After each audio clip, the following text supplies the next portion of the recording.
Morning student, welcome to the way of solution number one study channel West Bengal. তো আমি তোমাদের Dalton sir. তোমরা এখন পাচ্ছ ভারতের ইতিহাস থেকে একটি প্র্যাকটিস ক্লাস। তো আমরা ইতিহাস থেকে কিছু টপিক ভিত্তিক ক্লাস যেমন নিচ্ছি, কিছু প্র্যাকটিস ক্লাসও করাচ্ছি। তো আজকে আমরা যে প্র্যাকটিস সেশন করব এটা হচ্ছে 2 নম্বর সেশন। এর আগে সপ্তাহে একটি ক্লাস হয়েছিল, আগের সপ্তাহ গত সপ্তাহে ক্লাস আমার হয়নি। ক্লাস নাম্বার 2 এখানে প্র্যাকটিস ক্লাস। তো আমাদের যে সমস্ত ক্লাস হচ্ছে ইউটিউবে, সমস্ত ক্লাসের লিংক বা নোটিফিকেশন আমাদের টেলিগ্রাম গ্রুপে পাচ্ছ, এবং আমরা যে পেড কোর্সগুলো করাচ্ছি TWS একাডেমি অ্যাপে করাচ্ছি। এই অ্যাপ তোমরা প্লে স্টোর থেকে ডাউনলোড করতে পারবে, এবং এখানে পেড কোর্স অপশানে গেলে তোমরা আমাদের নতুন ব্যাচগুলো দেখতে পাবে। সেখানে আমাদের অনেক ব্যাচ রয়েছে, WBPKP ফাউন্ডেশন ব্যাচ, গ্রাম পঞ্চায়েতের ব্যাচ, SSC GDMTS এর ব্যাচ, পাশাপাশি আরো অনেক ব্যাচ কিন্তু অ্যাভেলেবেল রয়েছে। NMGNM এর নতুন ব্যাচ, প্র্যাকটিস ব্যাচ রয়েছে, KPWB বা কম্বাইন্ড ফাউন্ডেশন ব্যাচ, বিভিন্ন ধরনের পরীক্ষা ভিত্তিক ব্যাচ কিন্তু আমরা করাই। তো যাই হোক, যদি প্রয়োজন হয় অবশ্যই তোমরা ব্যাচে জয়েন করতে পারো। তো আমরা শুরু করব MCQ প্র্যাকটিস। মূলত আজকে আমরা মধ্যযুগের, গত ক্লাস আমরা প্রাচীন যুগ থেকে MCQ করেছিলাম, আজকে মধ্যযুগ থেকে আমরা প্র্যাকটিস করব MCQ প্র্যাকটিস। কোশ্চেন নাম্বার 1, কোন বছর মোহাম্মদ বিন কাসিম সিন্ধু দখল করেন? কোশ্চেনটা বহুবার বিভিন্ন পরীক্ষায় এসেছে, দেখে থাকবে। WBCS থেকে শুরু করে SSCর বিভিন্ন পরীক্ষা বা রেলের পরীক্ষায় কোশ্চেনটা এসেছে। মোহাম্মদ বিন কাসিম সিন্ধু দখল করেন কোন সালে? 708, 712, 717, 721। সঠিক উত্তর কি হবে এখানে? সঠিক উত্তর হবে 712। তো এখানে সিন্ধু প্রদেশের রাজা কে ছিলেন? সিন্ধু অঞ্চলের সেই সময় রাজা ছিল কে? সিন্ধু রাজার নাম ছিল দাহির। সিন্ধু রাজা দাহির, তাকে পরাজিত করেছিল রাওয়ারের যুদ্ধে 712 সালে। এই মোহাম্মদ বিন কাসিম ইরাকের হজ্জাজের সেনাপতি ছিলেন। তো মূলত তাদের মশলার জাহাজ সিন্ধু অঞ্চল থেকে লুট হয়, যার কারণে সেই অঞ্চলের রাজা দাহিরের সঙ্গে যুদ্ধ হয়। পরবর্তীকালে এটা সিন্ধু প্রদেশ মোহাম্মদ বিন কাসিমরা জয় করবে। ঠিক আছে, কোশ্চেন নাম্বার 1। পরবর্তী কোশ্চেন, ভারতবর্ষে মোহাম্মদ ঘুরি প্রথম পরাজয় কোন শাসকের বিরুদ্ধে হয়েছিল? মোহাম্মদ ঘুরি তার প্রথম পরাজয় কোন শাসকের বিরুদ্ধে হয়েছিল? অপশন এ পৃথ্বীরাজ চৌহান, তরাইনের প্রথম যুদ্ধ। অপশন বি দ্বিতীয় ভীমদেব, মাউন্ট আবুর যুদ্ধ। অপশন সি লক্ষণ সেন, নদিয়া যুদ্ধ। অপশন ডি জয়চন্দ্র কনৌজের যুদ্ধ। তো এখানে আমরা উত্তর কি করব? প্রত্যেকে বলো। কোশ্চেনটা বোঝা যাচ্ছে? মোহাম্মদ ঘুরি আমরা জানি তিনি ভারতে সাম্রাজ্য স্থাপনের স্বপ্ন দেখেন, এবং তিনি ভারতে সাম্রাজ্য বিস্তারও করেছিলেন। তো এখানে তার প্রথম পরাজয় হয় দ্বিতীয় ভীমদেব। তোমরা অনেকে মনে করতে পারো তরাইনের প্রথম যুদ্ধ 1191 সালে হয়, সেখানে কিন্তু মোহাম্মদ ঘুরি জয়লাভ করে, মোহাম্মদ ঘুরি পরাজিত হয়, সেটা আমরা জানি। বাট সেটাই প্রথম পরাজয় ছিল না ভারতের কোন শাসকের বিরুদ্ধে। দ্বিতীয় ভীমদেব মাউন্ট আবু 1178 সালে গুজরাটের ওই সমস্ত এলাকায় মাউন্ট আবু যুদ্ধ নামক এক যুদ্ধ হয়। দ্বিতীয় ভীমদেবের কাছে পরাজিত হয়েছিল মোহাম্মদ ঘুরি। পরবর্তীকালে তিনি আরো লাহোর, মুলতান জয় করবে। তারপর তরাইনের প্রথম যুদ্ধ, সেখানে কিন্তু মোহাম্মদ ঘুরি পরাজিত হবে। ঠিক আছে, সেটা কিন্তু আমরা দেখব। প্রথম যুদ্ধে তরাইন পরাজিত হয় মোহাম্মদ ঘুরি। দ্বিতীয় তরাইনের যুদ্ধ কত সালে হয়, এবং দ্বিতীয় তরাইনের যুদ্ধে পৃথ্বীরাজ চৌহান কার নিকট পরাস্ত হন? এই কোশ্চেনটাও পরীক্ষায় দেয় যে তরাইনের দুটো যুদ্ধ 1191, এবং ঠিক পরের বছরে আর একটা যুদ্ধ হয় 1192। এই তরাইন জায়গাটা আমরা দেখব হরিয়ানাতে, হরিয়ানা রাজ্যের মধ্যে পড়ছে, এবং সেখানে পৃথ্বীরাজ চৌহান মোহাম্মদ ঘুরির কাছে কিন্তু পরাজিত হয় এবং নিহত হয়। তো এই মোহাম্মদ ঘুরি তার সাম্রাজ্য দিল্লি, আজমির, তিনি এইখানে জয় করেন, এবং তার এই বিজিত রাজ্য তার সেনাপতি কুতুবউদ্দিন আইবকের হাতে ছেড়ে চলে যান। এবং সেখান থেকে তিনি সেই সময় তার ঘুর সাম্রাজ্যে শাসন করতেন।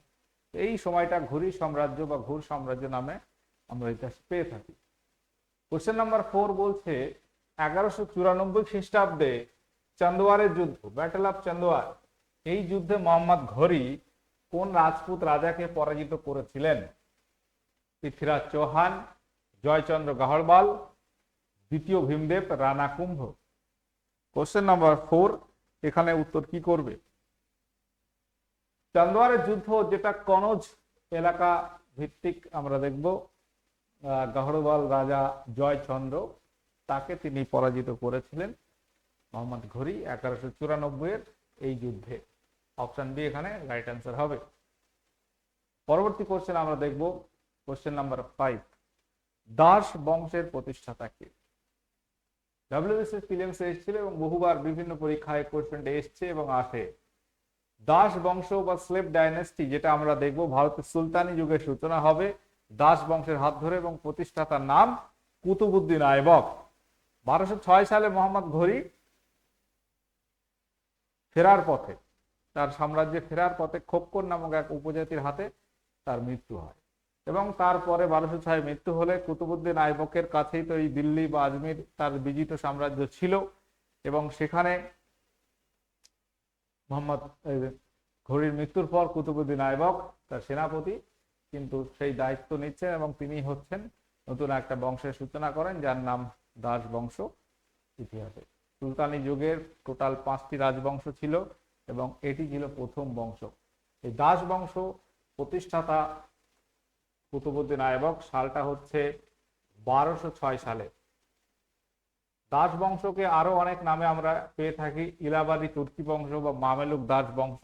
এই দাস বংশ কতদিন রাজত্ব করে? 1206 থেকে এর সূচনা 1290 সাল পর্যন্ত এই দাস বংশের ইতিহাস আমরা পাই ভারতে। প্রায় 84 বছরের ইতিহাস আছে দাস বংশের। কুতুবউদ্দিন আইবকের রাজত্বকাল খুব একটা লম্বা ছিল না, 1206 থেকে 1210, মানে অ্যাজ এ কিং। তার আগে পর্যন্ত তিনি শাসক ছিলেন, মানে সেনাপতি হিসেবে। আড়াই দিন কা ঝোপড়া কে নির্মাণ করেন? কোশ্চেন নাম্বার 6, সঠিক উত্তর কি হবে?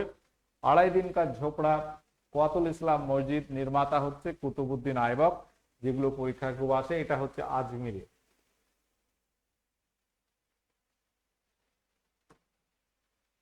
Important question. দিল্লির বিখ্যাত কুতুব মিনার কোন সুফি সন্তের স্মৃতির উদ্দেশ্যে নির্মাণ করা? কুতুব মিনারের নির্মাতা কে, সেটাও একটা প্রশ্ন। কুতুব মিনার কে নির্মাণ করেন? কুতুব মিনার ভারতের একটি ইউনেস্কো ওয়ার্ল্ড হেরিটেজ সাইটের মধ্যে আছে। 44টা হেরিটেজ সাইটের একটি কুতুব মিনার। এই কুতুব মিনার নির্মাণ কাজ শুরু করেন কুতুবউদ্দিন আইবক। তিনি হচ্ছে নির্মাতা বা নির্মাণ কাজ তিনি শুরু করেন, কমপ্লিট করতে পারেননি এবং সেটা সুফি সন্তের নাম কুতুবউদ্দিন বখতিয়ার কাকি, চিশতি সম্প্রদায়ের একজন সুফি ছিলেন এবং তিনি আমরা দেখব যে তার স্মৃতিতেই কুতুব মিনার নির্মাণ করেছিলেন কুতুবউদ্দিন আইবক। এই কুতুব মিনার নির্মাণ কাজ শুরু হয়েছিল 1199 সাল থেকে এবং 1220 সালে গিয়ে এটা কমপ্লিট হয়। এই কুতুব মিনার নির্মাতা যদি আমরা বলি কুতুবউদ্দিন আইবক, কিন্তু শুরু করেন শেষ করেন অন্য একজন, সেই নামটাও আমরা আসবো। কোশ্চেন নাম্বার 8, টঙ্কা এবং জিতল নামক মুদ্রা কে চালু করেন? কোশ্চেন নাম্বার 8 উত্তর কি হবে? কুতুবউদ্দিন আইবক, ইলতুৎমিশ, বলবন, সুলতান রাজিয়া। আচ্ছা, কুতুবউদ্দিন আইবকের উপাধি কি ছিল? লাখবক্স উপাধি ছিল। মালিক সিপাহসালার এই উপাধিগুলো তার ছিল। তিনি প্রচুর দান করতেন বলে তাকে লাখবক্স বলা হতো, মানে লক্ষ টাকা দান করতে পারেন এমন কেউ। কুতুবউদ্দিন আইবকের পরবর্তী রাজা হয় তার পুত্র আরাম শাহ। আরাম শাহ 8 মাসের রাজত্বকাল, তারপর সিংহাসনে বসবে তার জামাতা, কুতুবউদ্দিন আইবকের জামাতা ইলতুৎমিশ। এই ইলতুৎমিশ তিনি টঙ্কা নামক একটা রৌপ্য মুদ্রা এবং জিতল নামক তামার মুদ্রা চালু করেন। টঙ্কাটা হচ্ছে সিলভার আর জিতলটা হচ্ছে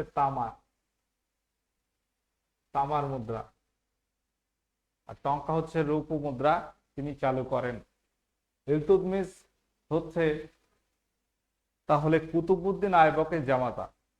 দেখো দাস বংশে আমরা যদি দেখি কুতুবউদ্দিন আইবক মোহাম্মদ ঘুরির দাস ছিলেন, পাশাপাশি ইলতুৎমিশ প্রথম জীবনে মোহাম্মদ ঘুরির দাস ছিলেন, পরবর্তীকালে কুতুবউদ্দিন আইবকের দাস হন।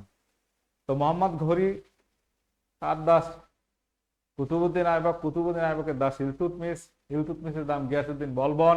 তো এখানে প্রধান প্রধান যে রাজাগুলোর নাম তুমি দেখবে দাস বংশে সবাই দাস ছিল। প্রধান তিনজন রাজা কুতুবউদ্দিন আইবক, ইলতুৎমিশ এবং কে এবং হচ্ছে গিয়াসউদ্দিন বলবন। তো এখানে দাস বংশের প্রকৃত প্রতিষ্ঠাতা হচ্ছে ইলতুৎমিশ। আমরা মনে রাখবো দাস বংশের প্রতিষ্ঠাতা আমরা দেখেছি এবং ইনি হচ্ছে রিয়েল ফাউন্ডার অফ দাস বা স্লেভ ডাইনেস্টি। তো এই কুতুবউদ্দিন আইবক প্রতিষ্ঠাতা হলেও কেন আমরা ইলতুৎমিশকে প্রকৃত প্রতিষ্ঠাতা বলে থাকি? কারণ তার সময়ে সেই দুর্ধর্ষ বা নৃশংস চেঙ্গিস খা ভারতের দিকে আসে, জিয়াউদ্দিন বঙ্গবারণী বা এরকম কাউকে একটা সন্ধানে আসেন এবং তাকে পিছু করতে করতে ভারতে চলে আসে এবং ইলতুৎমিশ সেটাকে কিন্তু খুব সুন্দরভাবে ট্যাকেল করেন। চেঙ্গিস খা ভারত আক্রমণ করলে সেখানে রাজবংশের পতন হতো এরকম সম্ভাবনা ছিল, কারণ তিনি চেঙ্গিস খা সারা দিকে খুন খারাপি জয় করতে করতে আসছেন। এই চেঙ্গিস খাকে তিনি রুখে দেন, চেঙ্গিস খা তাকে তিনি রুখে দেন, বিভিন্ন উপহার দিয়ে বিদায় করেন, যার ফলে রাজবংশ এটা নিরাপদ জায়গায় পৌঁছায় এবং তাকে ঐতিহাসিকরা রিয়েল ফাউন্ডার বলছেন। ইলতুৎমিশ তাহলে আমরা দেখব যে কুতুবউদ্দিন আইবকের জামাই ছিল। কে কুতুব মিনার নির্মাণ কাজ সমাপ্ত করেন? কোশ্চেন নাম্বার 10, কুতুব মিনার নির্মাণ কাজ সমাপ্ত করেছিলেন কে? এই কোশ্চেনটাও পরীক্ষায় এসছে। কুতুবউদ্দিন আইবক হচ্ছে শুরু করেছিলেন, কিন্তু কুতুবউদ্দিন আইবক 1210 সালে পোলো বা চৌগান খেলতে গিয়ে ঘোড়া থেকে পড়ে গিয়ে মারা যান। ঠিক আছে, তো তারপর তার জামাতা ইলতুৎমিশ সেটাকে কমপ্লিট করেন। অপশন সি এখানে সঠিক উত্তর হবে। চেহেলগানি কে ধ্বংস করেছিলেন? কোশ্চেন নাম্বার 11, চেহেলগানি কে ধ্বংস করেছিলেন? সঠিক উত্তর কি হবে? গিয়াসউদ্দিন বলবন, কুতুবউদ্দিন আইবক, ইলতুৎমিশ, সুলতান রাজিয়া। চেহেলগানি অর্থাৎ যেটাকে আমরা বলি 40 চক্র, 40 চক্র বা বান্দেগানি চেহেলগান, এটা চালু করেছিলেন ইলতুৎমিশ। ঠিক আছে, এবং তিনি তার সাম্রাজ্য পরিচালনার সুবিধার্থে 40 জন আমির ওমরাহদের নিয়ে একটা সংগঠন করেন এবং যারা তার সাম্রাজ্য পরিচালনায় সাহায্য করত। সেই 40 জন ইতিহাসে বান্দেগানি চেহেলগান বা 40 চক্র আমরা বলি। এই 40 চক্রের প্রতিষ্ঠাতা হচ্ছে ইলতুৎমিশ এবং এরই একজন গুরুত্বপূর্ণ সদস্য ছিল গিয়াসউদ্দিন বলবন। আমরা দেখব ইলতুৎমিশের মৃত্যুর পর বেশ কয়েকজন রাজা কয়েক বছর রাজত্ব করে, 1 বছর 2 বছর 3 বছর।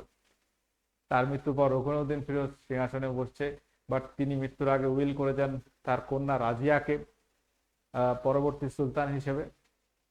আমরা দেখবো এই 40 চক্র সদস্যরা সুলতান রাজিয়াকে মেনে নেয়নি, তারা রুকনুদ্দিন ফিরোজকে সিংহাসনে বসায়, কিন্তু সুলতান রাজিয়া তার কাছে লিখিত কাগজ ছিল এবং সেইগুলো সাধারণ মানুষকে দেখিয়ে তাদের সাহায্যে ক্ষমতায় চলে আসেন। সুলতান রাজিয়াকে আবার 40 চক্র সদস্যরা ষড়যন্ত্র করে হত্যা করে। তারপর একের পর এক রাজা দেখব চেঞ্জ হতে থাকে এবং তার মধ্যে সব থেকে 40 চক্র মাথা ঘামাতেন বা উল্লেখযোগ্য ছিলেন গিয়াসউদ্দিন বলবন। গিয়াসউদ্দিন বলবন যখন ক্ষমতায় আসবে তিনি আগে এই চেহেলগানিটা ধ্বংস করেন। ঠিক আছে, বান্দেগানি চেহেলগান তিনি কিন্তু এটা ধ্বংস করেন, উঠিয়ে দেন। কোশ্চেন নাম্বার 12, কোন গ্রন্থ বলবনের সময়কাল সম্পর্কে বিবরণ প্রদান করে? কোন গ্রন্থ থেকে গিয়াসউদ্দিন বলবনের ইতিহাস আমরা জানতে পারি? Option A Tahqiq-e Hind, option B Shahnama, option C Tarikh-i Firoz Shah, option D কোনটি নয়। কোশ্চেনটা ডব্লিউবিসিএস প্রিলিমসে এসছে এবং ইম্পর্টেন্ট কোশ্চেন আপকামিং সমস্ত পরীক্ষার জন্য। তো গিয়াসউদ্দিন বলবন সম্পর্কে আমরা জানতে পারি তারিকি ফিরোজ শাহী থেকে। তারিক-ই ফিরোজ শাহী গ্রন্থটি লিখেছেন জিয়াউদ্দিন বারনী। জিয়াউদ্দিন বারনী রচিত এই তারিক-ই ফিরোজ শাহী, তার এই লেখাতে তারিক-ই ফিরোজ শাহীতে গিয়াসউদ্দিন বলবান থেকে সেই ফিরোজ শাহ তুগলকের প্রথম 10 বছর রাজত্বকাল সম্ভবত এখানে আছে। অর্থাৎ সেই ফিরোজ শাহ তুগলক পর্যন্ত স্টোরি গিয়াসউদ্দিন বলবান থেকে এগুলো কিন্তু এখানে আমরা দেখতে পাবো। কোশ্চেন নাম্বার 13, আলাউদ্দিন খলজি তার প্রকৃত নাম কি ছিল? আমরা দেখব দাস বংশের পরে সুলতানি যুগে খলজি বংশ ক্ষমতায় আসবে। দাস বংশকে উচ্ছেদ করে জালালউদ্দিন খলজি, তিনি কিন্তু খলজি বংশের প্রতিষ্ঠাতা। এই জালালউদ্দিন খলজি তার রাজত্বকাল 6 বছর। তারপরে তার ভ্রাতুষ্পুত্র আলাউদ্দিন খলজি সিংহাসনে বসবে 1296 সালে। এই আলাউদ্দিন খলজি সিংহাসনে বসে 1296 সালে এবং তার রাজত্বকাল আমরা যদি দেখি 1296 থেকে 1316, মোটামুটি 20 বছরের রাজত্বকাল তার আছে এবং খলজি বংশের শ্রেষ্ঠ রাজা বলা হয় আলাউদ্দিন খলজি। আচ্ছা, এখানে আলাউদ্দিন খলজির প্রকৃত নাম হচ্ছে আলী ঘুরশ্যাম। এখানে আমার এটা একটু মিস্টেক হয়েছে, আমি ঠিক করে দিচ্ছি।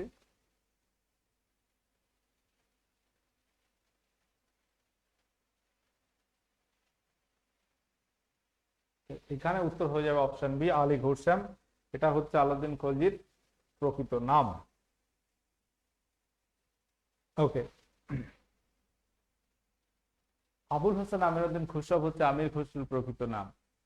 আলাউদ্দিন খলজি প্রবর্তিত ডাক প্রথা বলতে কি বোঝায়? আলাউদ্দিন খলজি সিংহাসনে বসার পরে নিজেকে দ্বিতীয় আলেকজান্ডার বা সেকেন্ডারি সানি উপাধি নেন।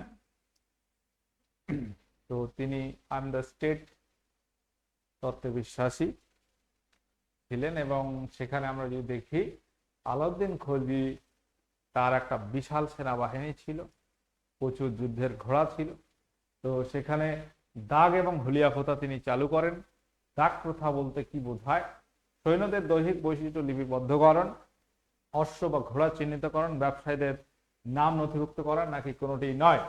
আলাউদ্দিন খলজি প্রবর্তিত দাগ এবং হুলিয়া প্রথার মধ্যে দাগ হচ্ছে ঘোড়া চিহ্নিতকরণ, কারণ তার যুদ্ধের ঘোড়া তার সেনারা বেচে দিত, দিয়ে নর্মাল ঘোড়া কিনে আনতো। তো যাই হোক, সেই ঘোড়াকে তিনি মার্কিং শুরু করেন এবং সৈন্যদের দৈহিক বৈশিষ্ট্য লিপিবদ্ধকরণের জন্য যে প্রসেসটা হচ্ছে হুলিয়া চালু করেন। হুলিয়া অর্থাৎ তাদের দৈহিক বৈশিষ্ট্য, কতটা উচ্চতা, গায়ের রং, আইডেন্টিফিকেশন মার্ক, যেমন এখন বিভিন্ন পরীক্ষায় আমরা ফটো সিগনেচার দিয়ে থাকি যে চেনার জন্য, হ্যাঁ এইটাই সেই ক্যান্ডিডেট, তাই তো? ঠিক একই রকম তখন তো ফটো ছিল না, এইগুলোই ছিল বিভিন্ন প্রসেস। পরবর্তী কোশ্চেন, কোশ্চেন নাম্বার 15 বলছে বাজার দর নিয়ন্ত্রণ নীতি কে চালু করেন? তো আমরা এই কোশ্চেনটা বিভিন্ন পরীক্ষা আসতে দেখেছি। বাজার দর নিয়ন্ত্রণ নীতি বা রেশনিং ব্যবস্থাকে চালু করেন সর্বপ্রথম আলাউদ্দিন খলজি। আলাউদ্দিন খলজি তিনি দাগ হুলিয়া প্রথা, বাজার দর নিয়ন্ত্রণ বা রেশনিং ব্যবস্থা তিনি চালু করেছিলেন। সেখানে আমরা দেখব সবই তার সেনাবাহিনী ভিত্তিক বিভিন্ন নিয়ন্ত্রণের জন্য। আলাউদ্দিন খলজি, যাকে খলজি বংশের শ্রেষ্ঠ রাজা ধরা হয়। আলাউদ্দিন খলজি আলাই দরওয়াজা নির্মাণ করেছিলেন, পরীক্ষায় দেয়। কোশ্চেন নাম্বার 16, তো আলাউদ্দিন খলজি পরবর্তী আমরা দেখব 1316 সালে তার মৃত্যু হয়। তার কয়েক বছরের মধ্যেই খলজি বংশের পতন হবে। উপযুক্ত সেরকম উত্তরাধিকার আর ছিল না, ঠিক আছে? তো শেষ হচ্ছে নাসিরউদ্দিন খলজি বা নাসিরউদ্দিন খুসরো শাহ, তিনি হচ্ছেন শেষ খলজি রাজা। তাকে হত্যা করবে কে? এবং তুগলক বংশের প্রতিষ্ঠাতাকে। তাকে সরিয়ে আমরা দেখব গিয়াসউদ্দিন তুগলক, যার প্রকৃত নাম হচ্ছে গাজী মালিক। এই গাজী মালিক তিনি আমরা দেখব খলজি বংশের সূচনা করবেন, যিনি গিয়াসউদ্দিন তুগলক উপাধি নেবেন, বা তুগলক গাজী মালিক ছিল তার প্রকৃত নাম। এই তুগলক বংশ যদি আমরা দেখি, তার রাজত্বকাল হচ্ছে 1320 থেকে 1414 সাল পর্যন্ত, মানে প্রায় 94 বছরের রাজত্বকাল আমরা এখানে দেখব তুগলক বংশের। তো দিল্লি সুলতানি যুগের কথা যদি আমরা বলি, 5টি বংশ, দাস বংশের পরে খলজি, খলজির পরে তুগলক, তুগলকের পরে সৈয়দ এবং তারপর লোদি বংশ। এই 5টা বংশের মধ্যে সব থেকে যদি বেশি দিন রাজত্ব করে যে বংশটা, সেটা কি ছিল? দিল্লি সুলতানি সাম্রাজ্যে নিম্নলিখিত কোন বংশের রাজত্বকাল সর্বাপেক্ষা দীর্ঘ ছিল? উত্তর কি হবে? তাহলে এখানে সঠিক উত্তর কি হবে? তো সিকোয়েন্সটা তোমরা মনে রাখবে, পরীক্ষায় এই সিকোয়েন্স থেকেও প্রশ্ন আসে যে কোন বংশের পরে কোন বংশ। তাহলে আমরা প্রথম যেটা পাচ্ছি দাস বংশ, 1206 এটা শুরু হয়, 1290 সালে এটা শেষ হয়। তাহলে 1206 থেকে 1290। তারপর আমরা দেখব খলজি বংশ 1290 থেকে 1320। তারপর তুগলক বংশ 1320 থেকে 1414। তো এখানে যেটা আমরা বলছিলাম যে কোন বংশের রাজত্বকাল সবচেয়ে লম্বা, সেটা কিন্তু তুগলক বংশ। এখানে প্রায় 94 বছরের ইতিহাস আছে। এরপর সৈয়দ বংশ আসবে 1414 থেকে 1451, মানে এটা হচ্ছে 37 বছর। আর একটা ইনফরমেশন তোমরা এখানে জেনে রাখবে, সেটা হচ্ছে খলজি বংশ কিন্তু 30 বছর। খলজি বংশের রাজত্বকাল এটা কিন্তু সব থেকে কম, সব থেকে কম সময় হচ্ছে খলজি বংশের রাজত্বকাল, সব থেকে বেশি তুগলক বংশ। এবং তারপর আমরা দেখব তুগলকের পর দাস 84, মানে সময়কালের দিক থেকে, এবং লাস্ট লোদি বংশ 75 বছর। লোদি বংশটা তোমরা যদি দেখো, পঞ্চম বংশ, লোদি বংশ রাজত্বকাল সেটা শুরু হবে 1451 থেকে 1526 পর্যন্ত। 1451 থেকে 1526, মানে তোমার 75 বছরের ইতিহাস এখানে আছে।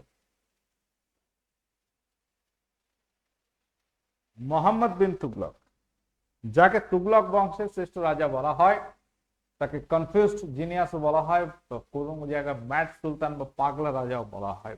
এই মোহাম্মদ বিন তুগলক গিয়াসউদ্দিন তুগলকের পুত্র ছিলেন। তার পিতার মৃত্যুর পর তিনি তুগলক বংশের রাজা হন 1325 সালে।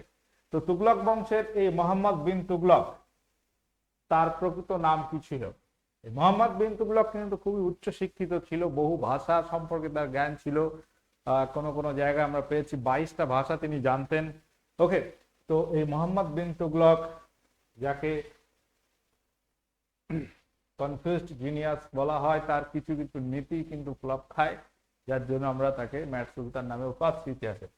তো তার প্রকৃত নাম কি ছিল পরীক্ষায় দিয়ে থাকে? Juna Khan is the right answer, option number A, Juna Khan হচ্ছে তার প্রকৃত নাম। ওকে, পরবর্তী কোশ্চেন আসবো আমরা, কোশ্চেন নাম্বার 19। মোহাম্মদ বিন তুগলক প্রবর্তিত তামার মুদ্রার নাম কি ছিল? মোহাম্মদ বিন তুগলক তার রাজত্বকালে আমরা দেখব তার রাজধানী দিল্লি থেকে তিনি দৌলতাবাদে শিফট করেন 1326-27 সাল নাগাদ। তো তার রাজত্বকাল আমরা যদি দেখি 1325 থেকে 1351, প্রায় 26 বছর তার রাজত্বকাল ছিল। তারপর আমরা দেখব মোহাম্মদ বিন তুগলক বা ফিরোজ শাহ তুগলক ক্ষমতায় আসবে। মোহাম্মদ বিন তুগলক যে তামার মুদ্রা চালু করেন তার নাম ছিল দোকানি, অপশন ডি, এবং দিনার নামক স্বর্ণ মুদ্রা তিনি চালু করেন।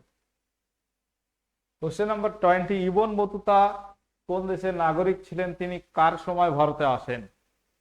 এই কোশ্চেনটা পরীক্ষায় দেয়। ইবন বতুতা আমরা যদি বলি, তাহলে মোহাম্মদ বিন তুগলকের সময় কিন্তু তিনি সিংহাসনে, তিনি ভারতে আসেন। এখানে উত্তর হবে মোহাম্মদ বিন তুগলকের রাজত্বকালে তিনি ভারতে আসেন। কোন দেশ থেকে? তিনি আসেন মরক্কো থেকে। মরক্কো হচ্ছে আফ্রিকার একটা দেশ, আমরা জানি ফুটবলে এখন ভালো জায়গায় তারা পৌঁছেছে। 7 নম্বর র্যাঙ্কে পৌঁছেছে। এবার বিশ্বকাপে তাদের পারফরমেন্স বেশ ভালো ছিল। তো মরক্কো থেকেই বলবো তথা ভারতে এসেছিলেন মোহাম্মদ বিন তুগলকের সময়, এবং তার লেখা যে গ্রন্থ আমরা জানি কিতাবুল রেহেলা বা সফরনামা, সেটা খুবই পরীক্ষায় দিয়ে থাকে। তার লেখা বই হচ্ছে কিতাবুল রেহেলা। কিতাবুল হিন্দ বা তহকিকে হিন্দ সেটা হচ্ছে আল বিরুনির লেখা, আর এটা হচ্ছে কিতাবুল রেহেলা তার লেখা বই। মোহাম্মদ বিন তুগলক তাকে কাজী পদে নিযুক্ত করেছিলেন আবার। ওকে, কোশ্চেন নাম্বার। তো এখানে আমাদের যে ক্লাস যে ব্যাচ গুলো আছে, এখানে এক ঝলকে কয়েকটা ব্যাচের নাম আছে। বিভিন্ন ধরনের ব্যাচ আমরা কিন্তু করাচ্ছি। Combined batch, WKP foundation, SSC GDMTS 2027, NMGNM 2027, panchayat বা KPW প্র্যাকটিস ব্যাচ।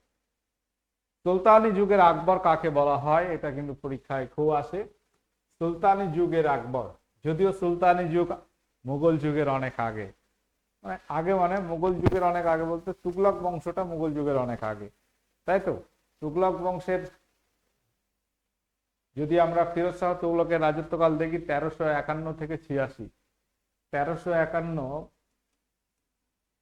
থেকে 1386 এই সময় তার রাজত্বকাল, দীর্ঘ প্রায় 35 বছর তার রাজত্বকাল, এবং সেটা আকবরের অন্তত 200 বছর আগে, তাই তো। আকবরের রাজত্বকাল 1556 থেকে 1605।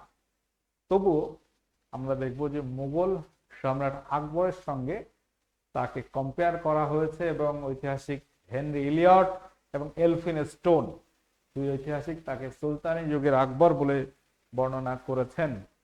মোহাম্মদ, সরি, এটা আমার এখানে মার্কিং একটু মিস্টেক হয়েছে, কয়েকটা প্রশ্ন। অপশন সি হবে সঠিক উত্তর। ওকে, আমি এটা ঠিক করে দিই।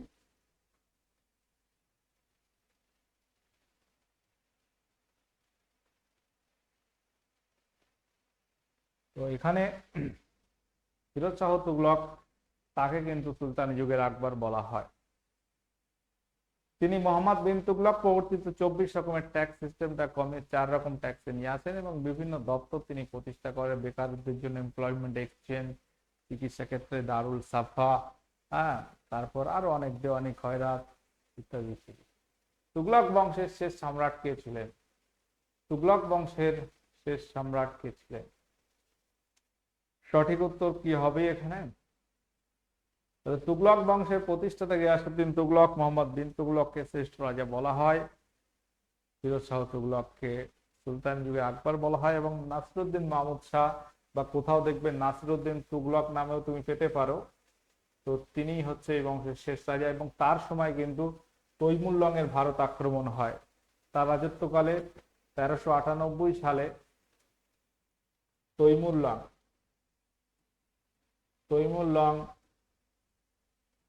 ভারত আক্রমণ করে। সেখানে অনেক ইনফরমেশন আছে, তার মধ্যে আমি খুব সংক্ষেপে কিছু কিছু ইনফরমেশন আলোচনা করলাম। কোশ্চেন নাম্বার 23 বলছে সৈয়দ বংশের প্রতিষ্ঠাতা কে? সঠিক উত্তর কি হবে এখানে? সৈয়দ বংশ, আমরা সুলতানি যুগের চতুর্থ রাজবংশের কথা বলতে পারি, সেটা কিন্তু সৈয়দ বংশ। এই বংশের প্রতিষ্ঠাতা হচ্ছেন খিজির খাঁ, এবং তাকেই এই বংশের শ্রেষ্ঠ রাজা বলা হয়। শ্রেষ্ঠ রাজা তাকে বলা হয় সৈয়দ বংশের। খিজির খাঁ কিন্তু তৈমুর এর অত্যন্ত বিশ্বাসভাজন, অর্থাৎ নিজের লোক ছিল। তৈমুর ভারত আক্রমণের পরেই তুগলক বংশের নড়বড়ে হয়ে যাবে, এবং তারপর ধীরে ধীরে আমরা দেখব দৌলত খাঁ, যিনি নাসিরউদ্দিন মাহমুদ শাহ সেনাপতিকে হটিয়ে সিংহাসন দখল করবে। খিজির খাঁ সৈয়দ বংশের প্রতিষ্ঠাতা, এবং খিজির খাঁর পরবর্তী যে রাজাগুলো ছিল 4 জন রাজার নাম আমরা পাই। এবং সৈয়দ বংশের যদি আমরা শেষ সম্রাট দেখি, তার নাম কি? সৈয়দ বংশের শেষ সম্রাট হচ্ছেন কে? মোহাম্মদ শাহ আলাউদ্দিন আলম শাহ, হামিদ খাঁ, দৌলত খাঁ। সঠিক উত্তর হবে অপশন বি, আলাউদ্দিন আলম শাহ হচ্ছে এই সৈয়দ বংশের শেষ সম্রাট। সৈয়দ বংশের আমরা দেখব খিজির খাঁ রাজত্বকাল 1414 থেকে 21, তারপর তার পুত্র মোবারক শাহ বলবে 21 থেকে 34, তারপর মোহাম্মদ শাহ 34 থেকে 45, এবং 1445 থেকে 1451 পর্যন্ত হচ্ছে আলাউদ্দিন আলম শাহ রাজত্বকাল। তিনি মারা যায়নি, তার সেনাপতি হামিদ খাঁ তার বিরুদ্ধে বিদ্রোহ করে এবং হামিদ খাঁ উৎপাতে তিনি চলে যান অন্যদিকে বদায়ন সম্ভবত। তো সেখানে তিনি রাজত্ব করতেন এবং এদিকে বহলুল লোদি তাকে হামিদ খাঁ ডাকে যে আলাউদ্দিন আলম শাহকে অ্যাটাক করতে, উল্টো হামিদ খাঁকে তিনি হত্যা করেন বহলুল লোদি দিয়ে। দেখা যাবে বহলুল লোদি পরবর্তীকালে লোদি বংশের সূচনা করবে। এখানে একটা ইনফরমেশন, এই যে মোবারক শাহ সম্পর্কে আমরা দেখব, ইয়াহিয়া বিন সিহিন্দি তার একটা বই লিখেছেন, তারিখি মোবারক শাহ।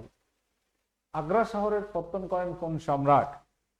আগ্রা সিটি, যার প্রতিষ্ঠাতা হচ্ছে সিকিন্দার লোধি, যিনি লোধি বংশের শ্রেষ্ঠ সম্রাট। তিনি লোধি বংশের শ্রেষ্ঠ সম্রাট, শ্রেষ্ঠ রাজা। তিনি হচ্ছে বহলুল লোধির পুত্র। বহলুল লোধি লোধি বংশের প্রতিষ্ঠাতা। এবং আমরা যদি দেখি বহলুল লোধির পরে সিকিন্দার লোধি বসবে তার পুত্র সিংহাসনে, এবং তারপর ইব্রাহিম লোধি। তো সুলতানি যুগের শেষ সম্রাট যদি বলে ইব্রাহিম লোধি, তাকে পরাজিত করে মুঘল সম্রাট বাবর ক্ষমতা দখল করবে, মুঘল সাম্রাজ্য প্রতিষ্ঠা হবে। কোশ্চেন নাম্বার 27, ভারতবর্ষের মুঘল সাম্রাজ্য প্রতিষ্ঠিত হয় কোন যুদ্ধের ফলস্বরূপ? এটা তোমরা হোমওয়ার্ক করবে। তো এখানে আজকে সেশন আমরা এন্ড করলাম। প্রত্যেকে যারা ক্লাসে ছিলে আমাদের ফ্রি ক্লাস পেতে the way of solution TWS academy, TWS smart চ্যানেলটা সাবস্ক্রাইব করবে। TWS একাডেমি অ্যাপে আমাদের বিভিন্ন কোর্স কিন্তু আমরা করাচ্ছি, যদি মনে হয় জয়েন করবে অবশ্যই জয়েন করতে পারো। ওকে, দেখা হচ্ছে পরবর্তী ক্লাসে। বাই।